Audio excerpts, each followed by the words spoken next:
Hello and thanks for joining me. In this video I'm going to give a long-term owner's review of my Norton Commando 961. There's been a lot of interest in these bikes recently, and I've seen a lot more people buying them, and there's a lot of questions coming up on the internet about, should I buy one of the older Donington models or should I buy one of the new TVS models? So I thought I'd give you some insights into my long-term ownership of one of the very early Donington bikes. So I'll warn you now that this is going to be quite a long talky video, so maybe you want to make a cup of tea and settle down to watch it. However, if you're considering buying a Norton 961, or if you've recently bought one, either a Donington model or a TVS model, then I hope this video will be helpful to you. That's the reason I'm making it.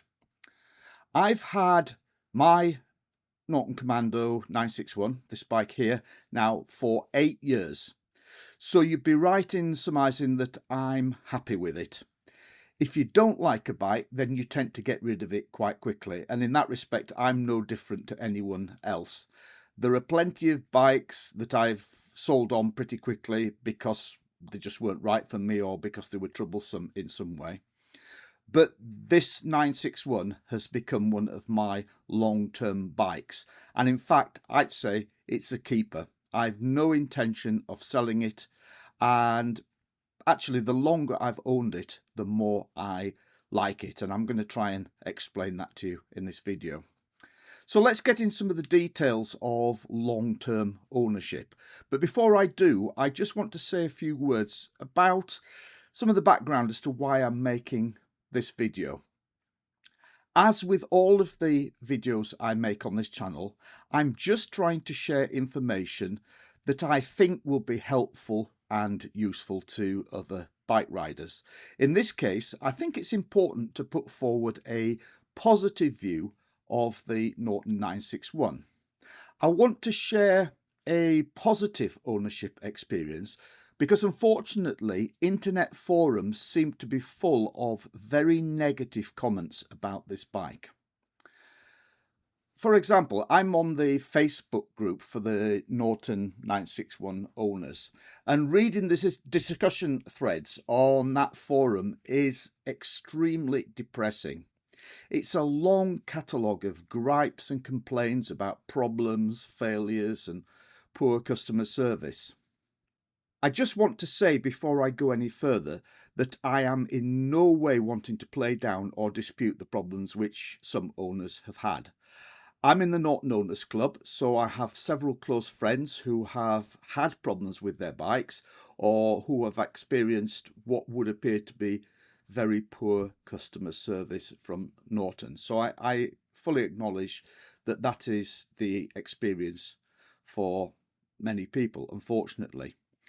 However, I do need to make explicit something which I'm sure most people watching this video are already well aware of, which is that internet forums are not usually a fair representation of the typical ownership experience of a bike. This is because internet forums are the place that people go to seek help for problems, to seek validation that they're not the only person with those problems, or simply to let off some steam when they're frustrated. There are both positive and negative aspects to the internet. Unfortunately, one of the most negative aspects, in my opinion, is the availability heuristic, or what's normally called availability bias. Availability bias is our natural human tendency to make decisions or evaluations based upon the most readily available information, even if that information is not truly representative. So in this case, if you go on an internet forum and 80% of the comments about the Norton 961 are about problems, then it's easy to make the mistake of thinking that 80% of owners are experiencing problems. Of course, that's not the case, because in general, those with no problems with their bikes they're not posting on the forums because they have nothing to say in an arena that is for sharing problems. So what I'm saying is that in this video, I want to try and redress the balance by putting out there into the internet world an example of a positive experience of being a Norton Commando 961 owner. So, having said all of that, let's get into some of the details of my long-term ownership experience. I bought my bike second-hand through a dealer just after Christmas in 2017. It's an SE model, which is one of the first bikes out of the Donington factory. Some people call these pre-production bikes, as they were a limited run of only 200 bikes, each numbered and built to a very high specification with, for example, carbon fibre wheels, carbon fibre mudguards, chain guard, etc. And I should say then the later production bikes, they had alloy wheels rather than the carbon fibre wheels. So my bike was first registered in 2011 and I'm its third owner. The bike only had just over 3,000 miles on the clock when I bought it. Now, I don't know anything about the previous owners because I bought the bike through a dealer. There were just a couple of modifications to the bike when I bought it. One of the previous owners had fitted grip puppies to the handlebars, and the seat had been modified with a gel insert to make it more comfortable. I'd also like to say that the previous owner, via the dealer, provided me with a lovely set of handwritten notes offering some advice about the bike, such as suspension settings, warming up the bike, the fact that it doesn't like pulling at low revs, which I'll talk about in a moment. And I thought that was a really nice thing to provide the next owner when you don't even know who that person is going to be, with a set of handwritten notes. For me, it kind of reflects on the kind of people who tend to buy and ride these bikes. It's a gentleman's bike, let's put it that way. So the bike had just over 3,000 miles on the clock when I bought it. Because I didn't know the history of the bike, I gave it a full service not long after I bought it, or at least a full oil change and filter change and everything. And I suspect that that was the first time the gearbox oil had been changed, because there was a lot of silver in the oil, indicating that the gears were bedding in. And on subsequent gearbox oil changes, I've had no issues like that. So that kind of affirms my assumption. So it was just about running, I will say, put it like that, when I got it. Incidentally, I do have a video on this channel in which I do an oil and filter change on the bike. So if you are a new owner of the bike and you fancy doing that servicing yourself, then take a look at that video. I'll provide a link in the description to this video below. It's a very easy job. And I also have several other videos about the Norton 961. So if you've only just found me on YouTube, please subscribe to the channel and have a explore around my other videos. Now, when I bought the bike, as I said, just after Christmas 2017, I didn't get much opportunity to ride it in the first couple of years of ownership, because at that time I was spending most of the summer touring overseas. So in 2018 and 2019, I spent 8-9 months of the year out of the country, mainly in the USA. And then when I got back home to the UK over the winter, I really didn't fancy riding the Norton on the salted roads that we have here in the UK, because they play havoc with, the corrosion that they cause. And then, of course, we had the COVID pandemic, which restricted riding opportunities. So after COVID, by which point I'd owned the bike for like three and a bit years, I'd only added about another 2,000 miles to the bike. After COVID, I started riding the bike much more, but even now I'm averaging less than 2,000 miles per year on the bike, and that's no reflection on the bike. It's just because of what I use it for. It's a bike that I really just use for a Sunday blast, a Sunday ride out from home, typically with friends. And I just want to point out that at this point, in my own defence, I do actually ride a lot. I usually ride 25,000 miles or more each year. So this low mileage on the Norton is due to the fact that I own several other bikes and spend most of the year off touring on those other bikes.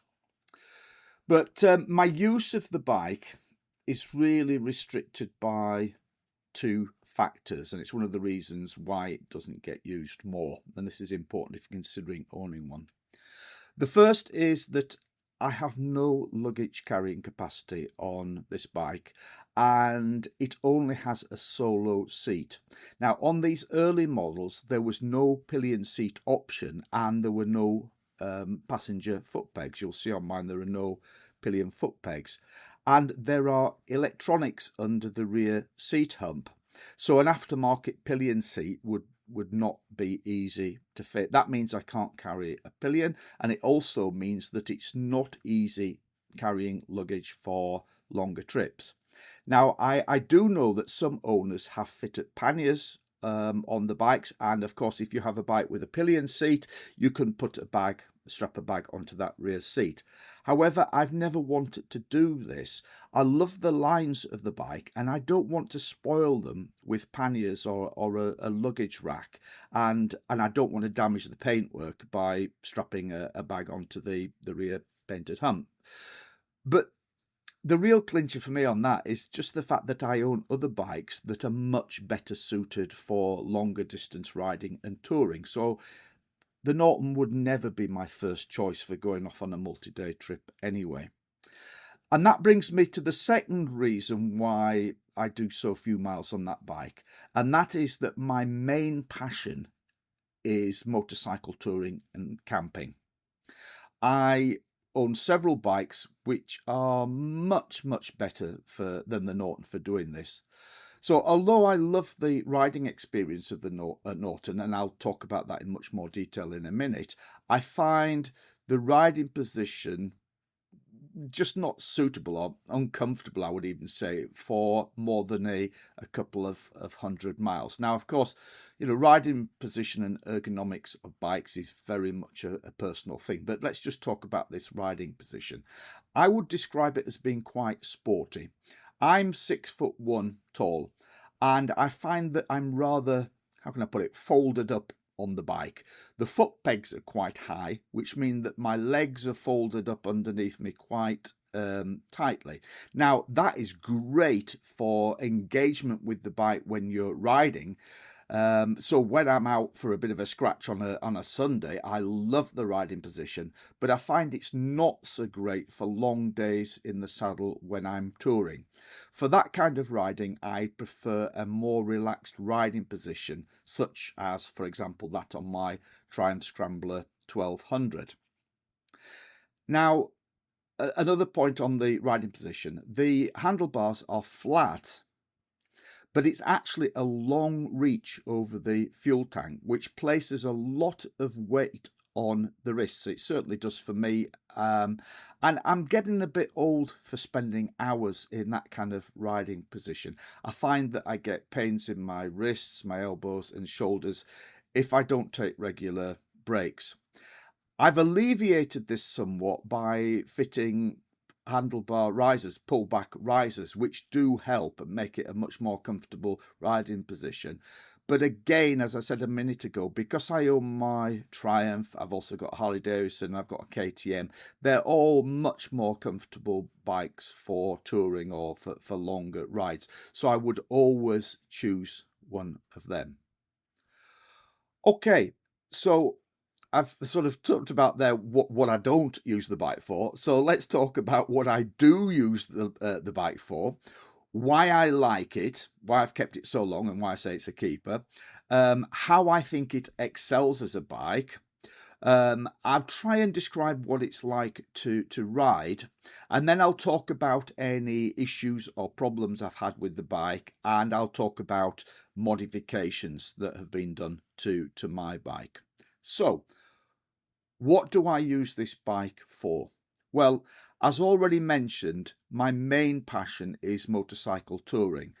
And although you could tour on the Norton if you sorted out luggage carrying, I prefer a more relaxed riding position.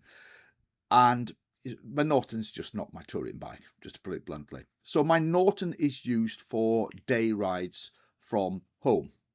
Now, I know that for many riders these days, this is the only kind of riding they do. For example, go out for a ride of 100, 150 miles on a nice sunny day, usually with friends, usually involving at least one cafe stop. We all love that kind of riding, and the Norton is perfect for that. The fuel range and the comfort are perfect for this type of day out. And this summer, I was away touring overseas all winter. I'm going away again this autumn and winter. And therefore, I spent the summer in the UK, and I've ridden the Norton much more this summer than I've ever done before, and I've loved it on this kind of day riding, particularly out with friends. I live in Northumberland, where we have miles of beautiful rural A roads and B roads that are such fun to ride. From here, in 30 minutes riding, I'm on the Durham Moors. 40 minutes, I'm in the Scottish Borders, or maybe a bit longer, 50 minutes, I'm in the Cumbrian Lake District. I'm really spoilt for choice when it comes to beautiful days out, and the Norton is the perfect machine for enjoying them. One of the aspects of the Norton that I most enjoy is that it has enough power to really have fun on these rural roads, yet not so much power that you find yourself doing stupid speeds. I think you'll understand what I mean by that if you own or have owned a very, very powerful modern bike.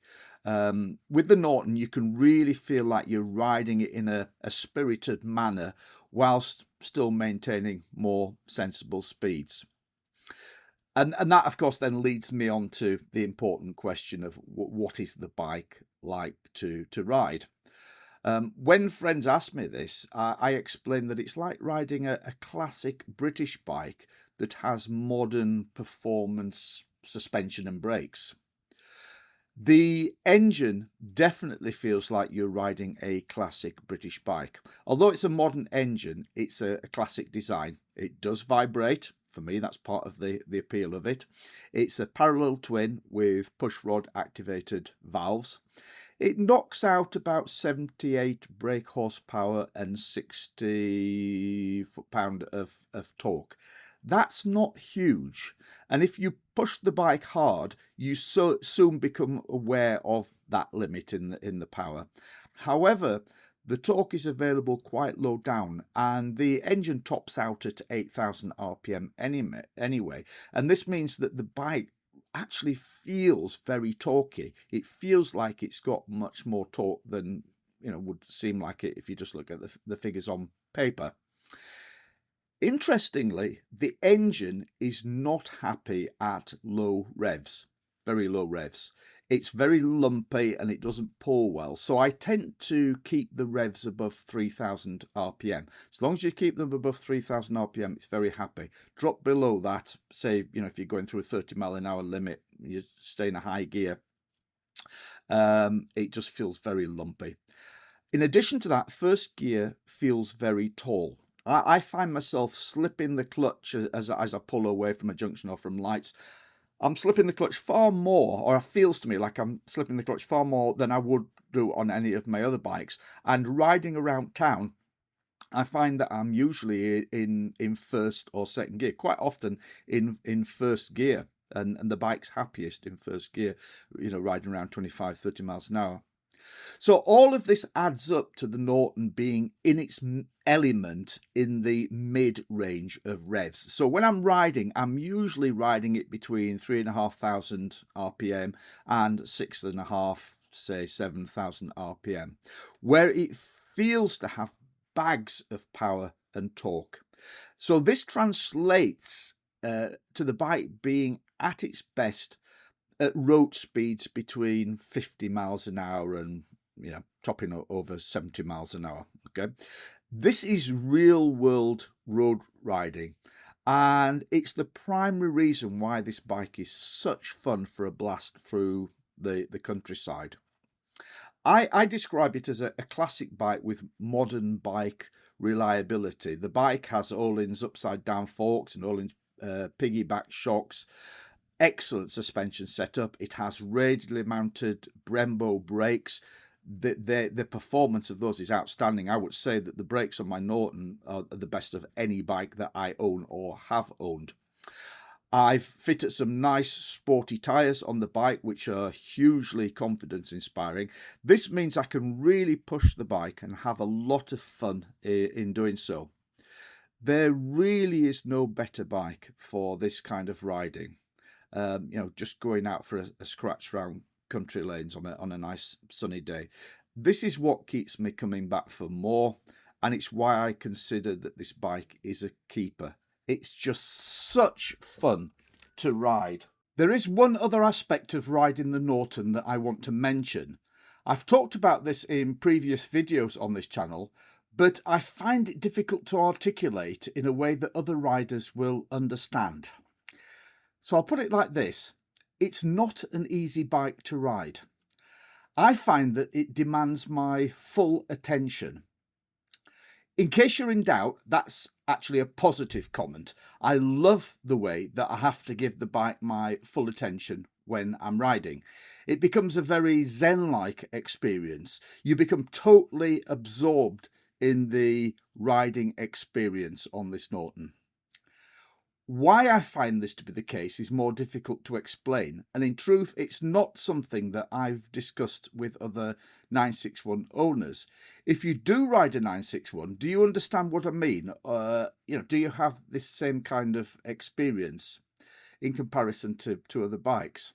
I can only explain it by saying that when I step off the 961 and immediately get on any other bike, I find that second bike less engaging. I can just ride it. It feels easy, but less exciting. Anyway, as I've already said, I do find this difficult to articulate, but I hope that's helpful for you. Okay, so let's talk about some of the problems with the bike, some of the modifications. I've only had one problem with my Norton 961, and that's a false neutral in the gearbox. I thought I got that fixed, but the problem has come back again, and as of making this video, it needs to be looked at again. More on this in a moment, but I'll just say right now that the reason I've not fixed it yet is that the problem doesn't have a serious impact on my riding, and because I'm enjoying the bike so much, I'm enjoying riding it so much over the summer whilst we're having this excellent weather, I don't want to take it off the road to strip down the gearbox right now. I'm going to wait until the winter. Now, when I got the bike, I did have the issue, which was common on these earlier bikes, of the neutral light and the fuel low level indicator light flickering on and off. But that only happened if you rode with the headlights on. If you rode with the headlights switched off, it was fine. And I understand that this was caused by some kind of interference on the wiring room, and that fault was fixed for me by Stuart Bodycoat. I think he wires some kind of resistor into the circuit, something like that. It's a very easy and cheap fix, apparently. So I want to emphasize at this point that my bike is 14 years old, and I've had it for 8 years, and I've had 8 years of happy and what I regard as trouble-free ownership and riding. And I know I'm not alone in this. So if you are thinking about buying a Norton 961, then of course you should be aware of the problems that some owners have had, but also I feel that you should be aware that this negative experience is not universal. And that brings me to the interesting question of, that I have been asked many, many times, and that is those people who are considering buying one of these Norton Commando 961s, should I buy a TVS machine or should I buy one of the older Donington models? Of course, the answer to this question depends on many different things. If you want a new bike with a warranty, and I know that that is extremely important for some people, then you should go for the TVS model. Go and buy a new bike. Also, the excellent finance deals offered by TVS over recent months, I know that that has swayed a lot of buyers, and just makes sense if you can get such good deals on the bikes. But I think, underlying those aspects, what about the bikes themselves? Which is the better bike? Well, here's my two pennies worth, but remember, this is based solely on my own experience. I believe that the reason I've had trouble-free ownership on my Commando 961 is that it was one of the very early bikes out of the Donington factory, at a time when Norton was newly relaunched under Stuart Gardner.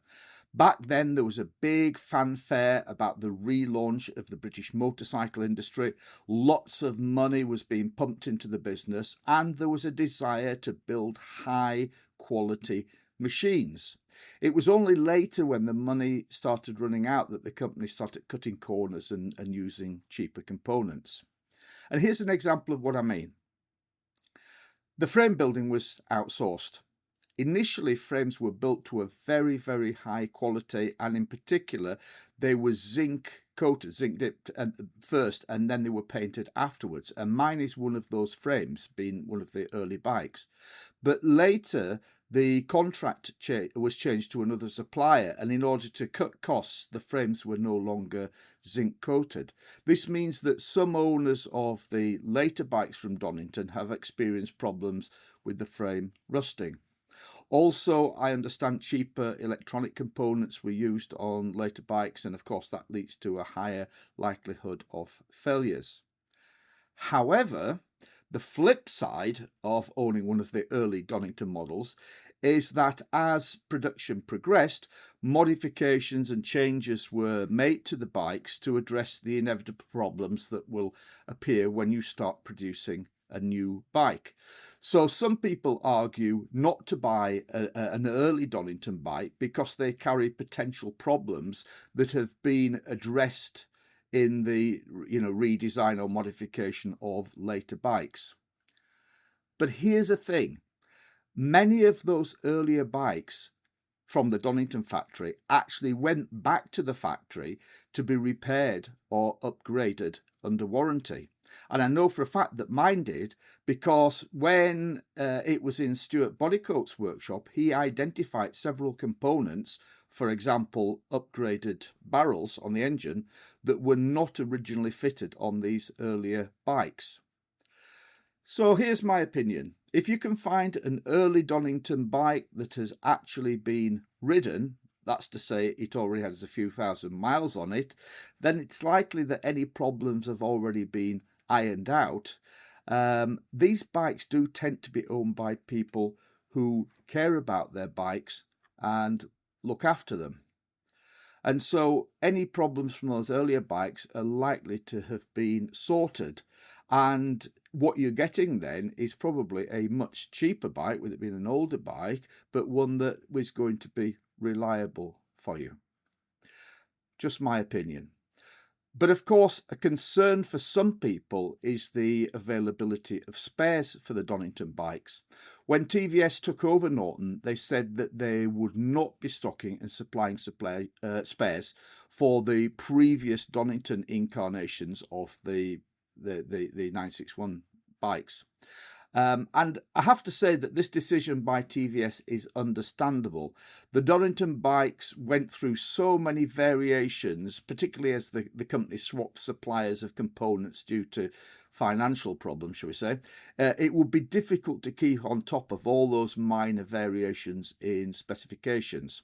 Also, and again understandably, TVS were wanting to distance themselves from the perceived quality problems that arose, particularly in the latter days at the Donington factory. And, there was wanting to sort of wipe the slate clean and say, our bikes are going to be of a much higher quality standard. So from that perspective, a lot of people are saying, if you get one of these bikes, you might have problems getting spares replacements for them. However, that doesn't concern me because, firstly, many of the parts are common between the Donington and the TVS bikes, and therefore they're still available. And secondly, most of the cycle parts were bought in from external suppliers. So you can still get spares or replacements directly from those suppliers if you know where to go. And there is a heap of information about this in places like the Access Norton forum. I'll just give you a few examples. Well, actually, I'll give you several examples just to really make my point. So the brakes are Brembo brakes and the suspension are Öhlins. So you can get spares replacements for the brakes and the suspension directly from those manufacturers. But if you dig deeper, the starter motor on the 961s is off a Harley Davidson. It's off a Harley Davidson Sportster. So again, you can get replacements for those. Oil filters, air filters are widely available. I use Bosch filters on mine. They're sort of fairly universal sizes of those, so they're easy to obtain. You just basically go into any motor factory shop and pick up oil filters. Most of the clutch components are Yamaha. The sprockets, the front and the rear drive sprockets, the cush drive rubbers, they're all available from Talon. Most of the electrical components, relays, sensors, such as cam sensor, crank position sensor, head temperature sensor, things like that, they're all available from Bosch because they're Bosch items. The tip over switch is off a Triumph. The neutral switch is off a Honda. The ignition coil pack, as with most electrics, is Bosch. The fuel pump's Bosch, of course. And the indicators, I believe, are also fitted on some models of Aprilias and some Triumphs. And depending on what brake setup you have, for most of the models, I understand the brake and the clutch levers are also common to Aprilias and Ducatis, so they are available. I could go on, but my point is that components are still and will continue to be widely available. So this issue of spares replacements really does not concern me as a rider of one of the older bikes, and I don't think it should worry you if you're thinking about getting one. But again, my opinion. So I mention this because I realise that there is actually a very different mentality between people like myself, I guess, who have a background in classic bikes, riding bikes that have been out of production for decades, and then people who are perhaps coming to the 961 from only ever having ridden modern bikes with a full manufacturer and dealer backup network. And I guess that from this perspective, the 961, particularly the Donington bikes now, you could regard as being something of a halfway house between the classic bike world and the modern bike world. You certainly are not going to have the same level of backup and support that you would have if you'd just gone out and bought a new Honda or a new BMW. And if that concerns you, then perhaps it's not the bike for you. But it's never worried me. I bought my 961 second hand with no warranty, as I have done with every bike that I've owned, and therefore I'm willing to take on the risks and responsibilities of any problems that come up with the bike. Now, I appreciate that not all people are like that, and many buyers these days want the security of a strong warranty and dealer backup network. So, yeah, I'm just making you aware of these points. This is not a matter of right or wrong. If you're one of these people who, want that warranty and dealer backup network, certainly one of the older Donington bikes is not for you. Perhaps one of the TVS bikes, and going and buying a new TVS bike would be a better option for you. Okay, I've stayed on that point quite a while. So moving on. Although I've said I've had no problems with my 961, other than the false neutral, the gearbox, I confess that I did start to get worried about the bike last year. Not because there was anything wrong with it, but just because of the general vibe and the general attitude of people. The bike attracts a lot of attention. It does. And every time I take it out, I get people approaching me. and they come ask me, and they start asking me about the bike. And it seems to be, just about everybody immediately gets onto problems. They ask me, what problems I've had with the bike, as if it's just expected that you have problems with the bike. I think there are a lot of people who spend all the time reading online on internet forums and things about problems with bikes, and as a result they paralyze themselves through paranoia. And yeah, I confess it did start getting to me, because to be frank, it was relentless. Literally every time I parked the bike up outside a biker cafe, I'd be accosted by someone with a story about their mate who had a 961 and it was the worst bike they've ever had, etc., etc.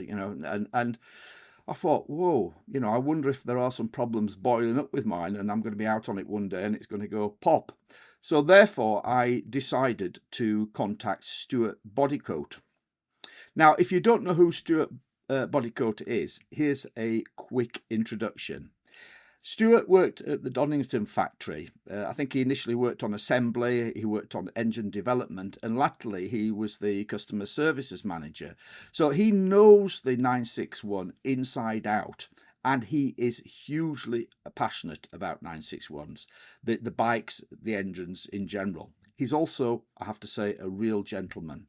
And after the Donington factory closed down, Stuart set up his own workshop, and he has built himself a reputation for being the go-to man for 961s. Certainly, if you live in the UK, a lot of people, take their bikes to him. If you live overseas and you're watching this, my apologies, but I am aware through the Norton Owners Club of at least a couple of overseas owners who have considered it worth paying the cost of shipping their bike to the UK to Stuart, specifically for him to work on it, and then shipping it back to them, and they've been very happy. So on this channel, there is a video of me chatting with Stuart about his work with the bikes, about his time at Donington, and more generally about the Norton 961s. So I recommend that you check that out. I'll put a link in the description to this video.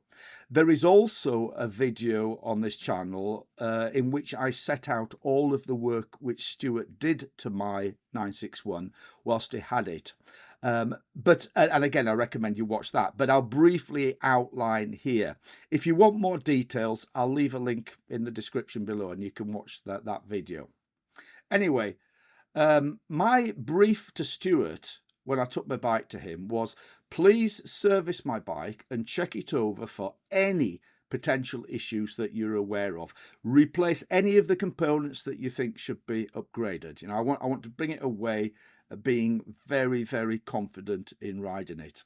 And Stuart, in fact, did find and fix quite a few issues. So I'm glad that I took the bike to him. I consider it money well spent, and I detail the costs in the other specific video.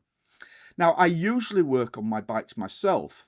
In this case, I took the bike to Stuart not because, I wasn't capable of servicing the bike myself, but rather to take advantage of his specialist knowledge, particularly around the issues and potential problems with the bike. And that was a good call. And, I've decided in future I will be taking the bike back to Stuart regularly for him to keep an eye on it. So here's a brief list of the main work which Stuart did on my bike. As I've already said, if you want the fuller details, watch the specific video and I'll leave a link. So the kind of big things that he did was, when he took it apart, the clutch basket assembly comes out the factory welded together, and he said it's a common problem in these bikes is that the rivets work loose. So he sent my clutch basket off to a specialist welder and had that welded up, so that problem is now never going to reoccur because it's welded together, so it can't work loose. He upgraded some of the components, including the camshaft sensor. He fitted a crankcase breather. I know the later bikes now have crankcase breathers on as standard, but mine didn't. It was one of the earlier ones, and apparently one of the problems that had been caused by that, though I never had it, was due to pressure in the crankcase that was blowing through into the starter motor, again due to a poor gasket on the starter motor, and so oil was getting into the starter motor and you imagine messing up the starter motor. He also reworked the balance gears. He retightened the drive sprocket, interestingly, which had been incorrectly fitted at the factory, Stuart thought. And so, yeah, I'm glad he sorted that out. He took the starter motor off, he serviced it, stripped it down, serviced it, and then he fitted a new upgraded gasket so that, you know, there's now no risk of any blow through from the crank, as I mentioned before. So I do plan to return my bike to Stuart's workshop this next winter for another full service, and hopefully for him to sort out the false neutral. And whilst he has it, I'm going to ask him for a replacement cam chain and a tensioner upgrade. Apparently now you can get a better quality cam chain tensioner, so I'll have that done whilst he has the bike. So I think that just about brings us up to date. My Norton Commando 961 is now 14 years old, so I can no longer regard it as a new bike, but it's still new by my standards. I intend to keep it for as long as I can still ride it, and I look forward to many more years of ownership, or until we're all forced to go electric. If you're still with me at this point, thanks for bearing with me. I'm aware that this has been a very long and wordy video, but I hope that this video has been helpful to you if you are considering buying a Norton 961 or if you've recently acquired one. Please consider subscribing to my channel. I have plenty of other videos about my 961, as I've already mentioned some of them, and my other bikes, and you know, a lot of mechanicking videos, a lot of riding videos, a lot of videos just about the biker lifestyle and bikes in general. And of course, as my ownership journey with this 961 continues, I will be sharing more videos that I hope will be sharing, you know, information that is useful to other owners or potential owners. Ride safe. Hopefully see you again soon. Bye.